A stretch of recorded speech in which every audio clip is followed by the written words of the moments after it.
ഇതാണ് നമ്മുടെ ബ്ലാക്കിയുടെ അവസ്ഥ. ഇപ്പം നല്ല മഴയും ഒരു ഇടിയും വന്നായിരുന്നു. അപ്പോൾ ഇവളെ എനിക്ക് കൂട്ടിലോട്ട് കൊണ്ടുപോകാനും പറ്റാത്ത അവസ്ഥയായിപ്പോയി.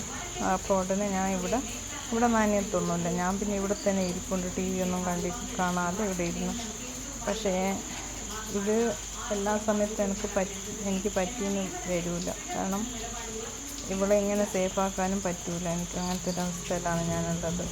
ഇടിയെടുത്തതും പാവം ഒരു വീട്ടിലോട്ടും അവളിപ്പം ഓടിക്കയറാറില്ല. കാരണം വല്ലാതെ തല്ലും എല്ലാവരും. ചെത്തുള്ളിടത്തല്ലേ നമ്മൾ സഹായം ചോദിച്ച് ചെല്ലുക. ആ ഒരവസ്ഥയാണ് അവളുടേത്. ഞാൻ എല്ലാവരോടും പറഞ്ഞ് നല്ല ആർക്കെങ്കിലും വളർത്താൻ വേണോ, ആർക്കും വേണ്ടാത്തൊരു ജന്മമായിട്ടിപ്പം ഇങ്ങനെയുള്ള തെരുവ് നായകൾ പിന്നെ അവർ എങ്ങനെയെങ്കിലും ജീവിച്ചോളൂ. അവർക്കത് ശീലമാണ്. ശരിക്കും വളർത്തിയിട്ട് വിടുന്നവരെ അവസ്ഥയാണിത്. വളർത്തി വിട്ട് കഴിഞ്ഞാൽ ആരും ഏറ്റെടുക്കാനുമില്ല, ആർക്കൊട്ടും വേണ്ടാണ്ടാണ്. പക്ഷെ ഭക്ഷണത്തിനൊന്നും അവർക്ക് ഇവിടെ ഒരു പഞ്ഞവും ഇല്ല. പക്ഷെ ഇതാണ് പ്രശ്നം. എന്താ ചെയ്യേണ്ടതെന്ന് എനിക്കറിയില്ല. ഞാനും ഇപ്പോൾ എല്ലാവരുടെയും നീ ഭക്ഷണം കൊടുക്കുന്നതുകൊണ്ടോ നീയല്ലേ അതുകൊണ്ടാണ് അത് എവിടെയും പോവാത്ത, ഇങ്ങനെയാന്നൊക്കെ ഞാനും ഇപ്പം കേട്ടോണ്ടിരിക്കുക, അമ്മയും ഞാനും. പക്ഷെ എന്താ ചെയ്യേണ്ടത്? ചെറിയൊരിടിക്ക് അവൾ ഉടനെ മനുഷ്യന്മാരുള്ള ഒറ്റയ്ക്ക് ഓടിക്കയറി വരും പേടിച്ചിട്ട്.